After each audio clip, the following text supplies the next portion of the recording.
I'm gonna say this in closing on that.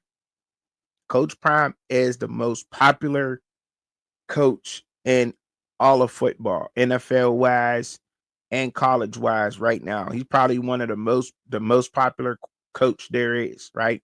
I love him. But from going from 130 30th in the country to being number 5 in 1 year, in 1 year, is phenomenal. And I'm sure that he would even say that. I'm sure Coach Prime would even say that. That's phenomenal. It just is. What he's done, he has literally given somebody the blueprint. They followed it to a T, and now look at what Indiana looks like right now. Although a lot of the transfers that he brought in were his guys from James Madison, with a couple of key pieces from here and there. I'm not going to say that, but he pretty much changed that whole program. Man, I don't see how he can lose it. I just don't see how you can lose it. I honestly don't. If it's a popularity contest, sure. But if this is coach of the year, you have to put him in a conversation. And I think he has to be the front runner, man. Um, even if we're and if you want to talk about, and if we're gonna give it to coaches just based off coaching and wins don't matter, we still look at what let's look at what Fran Brown is doing with Syracuse. Wasn't and look, if we Indiana was no Ferrari. It was a beater. That was a rusty restoration also too, before cursing that he got there. But let's look at what Fran Brown is doing over at Syracuse, right? Syracuse won last year's record. I believe they won 7 total games, right, including their bowl game. They went into the bowl game with USF 6-6, and they won. They came out 7-6. They've already in the first year have Franz Brown's first year there, and you could say he got a mediocre program. You can argue that, right? You can argue and say he got a Honda Accord. He didn't get, you know what I mean? He got a used Honda Accord. He didn't get a beater. He didn't get a Ferrari, but you know what I mean? The program was okay, and they're looking to be possibly at least an 8-win team. I mean, they got to face Miami at the end of the season, but even some Miami fans are dreaded to see that game, right? They got UConn next. UConn should be that should be a brush off. That should be don't sleep on UConn. You know, they got some good coaching going on over at UConn. Don't sleep on them. This should be a nice warm-up game for Miami. But some Miami fans are looking at the Syracuse game like, hold up, that could be a trap game for us. You know, they're not overlooking Syracuse at all. Miami Hurricanes fans are not overlooking Syracuse at all. They're looking at Syracuse and they're taking them seriously. And they're hoping that Mario Cristobal and Miami is looking at Syracuse and respecting them and going to play them tough and not overlooking their next opponent, and I'm Wake Forest, right? Getting out there playing Wake Forest as hard as they can and playing Syracuse. I don't see how Miami fails so far off the reservoir. Um, it's kind of mind-boggling to me. And why do I say that? Right, because they beat Florida. Florida is on a hot streak right now. Florida A&M, FAMU, that's the best of the SWAC. That's one of the best teams in the SWAC in college football. But that's neither here or there. They don't have the talent. Humiliated Ball State. Um, Same thing with South Florida. They got the almost loss against Virginia Tech. Okay, but we thought Virginia Tech was number one in the ACC on a lot of people's preseason polls with Kyron Jones and that team coming back. Virginia Tech is not a young team. Virginia Tech is a very seasoned team who has been together and that all came and has one of the highest returning productions in college football.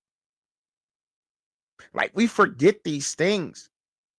You know what I mean? We forget these things, like, and it's like, wow, like, okay, so Miami haven't played anybody, right? Because but everybody was saying that Virginia Tech was supposed to be this, supposed to be that. And that's the same thing that's going on with Colorado. Colorado and Miami has a lot in common. A lot in common. A lot. Because I'll take a look at Colorado's schedule here in a second, but and I'm guilty of it, but a lot of these teams are supposed to be better. A lot of them, man. Um, Louisville, a lot better than what they are. Miami beat them. California, nobody expected California to be where they are right now. They were in the middle of the pack a lot of preseason. Some people had them higher than that. Mendoza being this, being that. Florida State, we know Florida State. They were supposed to be in the college football playoff last year, undefeated. So I don't really talk about that. Duke, kinda surprised, but not that bad. Georgia Tech should be better than what they are. But they proved that they beat Miami, but Georgia Tech's record should absolutely be a lot better. They just haven't been consistent. That's what's going on with Georgia Tech. But other than that, fair Miami schedule to me. I don't want to say it's garbage. Definitely don't want to say it's garbage, right? So let's take a look at SMU. And I'm talking about this, and it's a great subject because to look at these teams and to look at these different schedules and to say that we were wrong. I was wrong. Was I wrong on SMU? I don't think so. Did I think they would be this good? No, but they were definitely on my watch list. The quarterback I thought that would be on the watch list right now is Preston Stone. I was wrong about that. But SMU as a total, no, I didn't think so. But let's just look at them and see who they have played this year, right? And the teams they've played, right? So I think they started the season off playing Nevada. They played Nevada. They almost lost that game. The first game, okay, cool. They got it. They came back. They won that game. Then they played ACU, blew them out. They played BYU. They lost to BYU. SMU lost to BYU, but somehow is ranked above BYU. That's their one and only loss, I believe, this year was from BYU. People forgetting that, right? I don't know if they are or if they're not, but that's who they lost to. Okay. Then we see the TCU, we see the Florida State. I don't know if people TCU's doing about what everybody thought they would do this year, right? Florida State was supposed to be a lot better once again. Once again, a lot better. Louisville, a lot better. Absolutely dominated Stanford. They skated past Duke. Duke has been playing good ball. Smashed Pittsburgh. Yes, they did. Dominated them that game. They came back, beat Boston College back 10. SMU, man, like, and now people are just saying, "Oh, well, SMU's so good. They're gonna they could run the table. They could go to the ACC championship." Da da da da da. What are we talking about? They're just saying they're wrong. Schedules, man. But nobody's really. I mean, I don't know if people is really looking at the strength of schedule and saying what's going on. But let's be honest. Colorado opens up with North Dakota State. North Dakota State is not the same North Dakota State, but it was the first game of the season. They barely beat them. They beat them by 5. They still won that game. They got smacked they got dominated by Nebraska. We all seen that. We all knew that. Dominated the next week with Colorado State. Colorado State is second place right now in the Mountain West.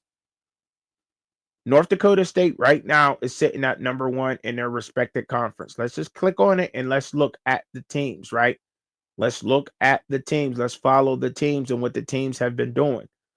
Murray State could not mess with North Dakota State. D1 programs are beating Murray State like this, and they are, okay?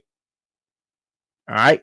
They just dominated Montana State, the Grizzlies. They just dominated them last week. Domination. Domination on Northern Iowa. Murray State. They beat South Dakota State, which gave them problems last year. Beat them on the 19th. They're smacked Southern Illinois, and beat North Dakota. That's another rivalry game. So South Dakota State beat Illinois State, smacking everybody else. East Tennessee State, they beat them. They smacked Tennessee State 52-3. What is going on? Like, and I'm just saying, like, and I'm hard on Colorado too, y'all. I'm not easy on them, and I'm not sitting here trying to give them a million excuses, but that's a very, very good football team, even though they're not the same North Dakota State of last year or whatever, but that team is still very respected and very good in that division that they're in, right? I'm going to this year. I scrolled up too far. And that's all I'm saying. And I think my point is well taken, but I still want to look at some of these teams, and while I'm talking about this and looking at these teams schedule, so that we have a visual of what's going on. They played Baylor. Baylor's about where we thought they would be right now. Actually, Baylor's doing a little bit better than what they thought they would be, even though we knew that, well, at least I knew that Baylor's defense was there. Quarterback, I thought the Quan Finn be playing, but Sawyer Robinson has stepped up, and I think Baylor is balling. I think I said Baylor would be a 7-win program by the end of this year. I think I predicted that. I think I said